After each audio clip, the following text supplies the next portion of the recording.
Nasdaq America का IT index. जैसे India में आईटी इंडेक्स को हम निफ्टी आईटी इंडेक्स कहते हैं, उसी तरीके से अमेरिका में जो आईटी इंडेक्स है उसे नेस्डैक कॉम्पोजिट कहते हैं। लास्ट 6 महीने में अगर हम देखें तो नेस्डैक अपने टॉप से अराउंड 28% तक फॉल हुआ है। ये आप यहाँ पर अपने स्क्रीन में भी देख सकते हैं। इंडिया में भी बहुत सारे लोगों ने नेस्डैक 100 में इन्वेस्टमेंट किया होगा। इंडिया में ऐसे 5 फंड है जो नेस्डैक 100 में इन्वेस्टमेंट करवाते हैं, उसके बारे में हम आगे बात करेंगे। अब नेस्डैक 100 में टॉप 10 कौन सी कंपनीज है वो हम देखते हैं। जैसे कि Apple INC, Microsoft corporation, Alphabet INC जो कि गूगल की पेरेंट कंपनी है, अमेज़ॉन, टेस्ला, मेटा जिसका पहले नाम फेसबुक था, Dexcom, Taiwan semiconductors manufacturing company, Johnson and Johnson. इन सारी कंपनीज़ को मोस्टली लोग तो जानते ही होंगे। अब इंडिया से फंड्स के रूट से नेस्डैक 100 में इन्वेस्टमेंट किया जा सकता है और बहुत सारे लोगों ने इस नेस्डैक 100 फंड में इन्वेस्टमेंट किया ही होगा। इंडिया के ऐसे 5 फंड्स हैं जो नेस्डैक 100 में इन्वेस्टमेंट करते हैं। वो है Motilal Oswal Nasdaq 100 exchange traded fund, ये एक ईटीएफ है। दूसरा फंड है Motilal Oswal Nasdaq fund of fund, ICICI Prudential Nasdaq 100 index fund, Kotak Nasdaq 100 fund of fund और Navi Nasdaq fund of fund. इनमें से कुछ फंड्स तो अभी रिसेंटली लॉन्च हुए हैं।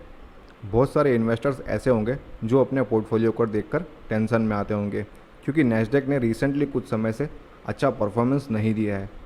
अब इस फॉल का रीज़न क्या है वो हम समझते हैं। पहला है हाई वैल्यूएशन।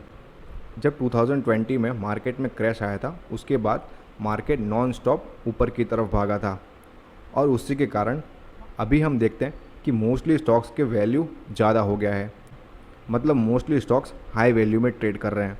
अगर हम इन सारी कंपनीज़ के एनुअल या फिर क्वार्टरली परफॉर्मेंस को देखें तो मोस्टली कंपनीज़ का परफॉर्मेंस एवरेज या फिर बिलो एवरेज है, जो कि अब नॉर्मलाइज होना शुरू हुआ है। तीसरा रीज़न है high inflation rate. Recently Fed ने जो इन्फ्लेशन रेट को रिलीज़ किया है उसके अकॉर्डिंग ये इन्फ्लेशन रेट बहुत ही ज़्यादा है। लास्ट 17 सालों में ये जो इन्फ्लेशन रेट है अभी के समय का वो सबसे ज़्यादा है और इस इन्फ्लेशन रेट ने 17 सालों का रिकॉर्ड तोड़ा हुआ है। और चौथा फॉल का रीज़न है रशिया और यूक्रेन के बीच में जो कॉन्फ्लिक्ट चल रहा है।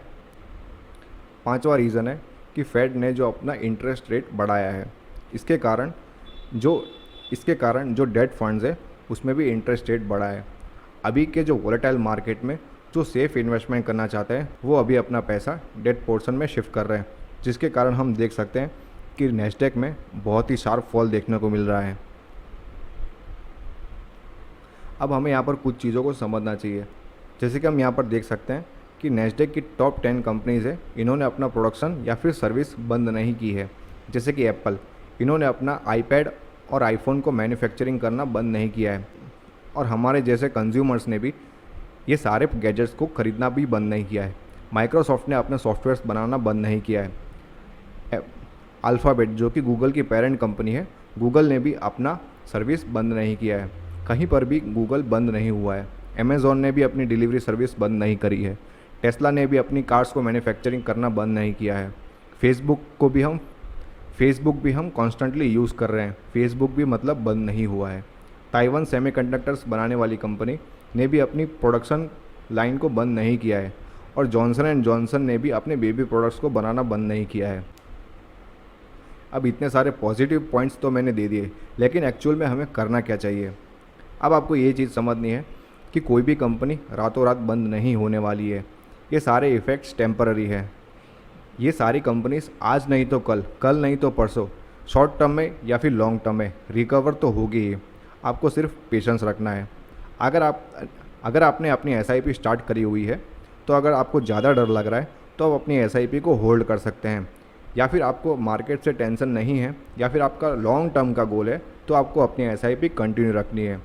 अगर आपने अपना इन्वेस्टमेंट लमसम के थ्रू किया है तो आप टेम्पररली अपने इन्वेस्टमेंट को डेट पोर्शन में मूव कर सकते हैं, और अगर नहीं भी किया तो भी चल सकता है। फिर भी अगर आपको चिंता हो रही है तो आपको इन्वेस्टमेंट एडवाइज़र से मिलना चाहिए, वो आपको अच्छी तरीके से गाइड करेंगे। अगर आप हमारे साथ कनेक्ट होना चाहते हैं और आप किसी भी तरीके का इन्वेस्टमेंट के रिगार्डिंग क्वेश्चन पूछना चाहते हैं तो आप हमें टेलीग्राम, ट्विटर या फिर इंस्टाग्राम पर फॉलो कर सकते हैं।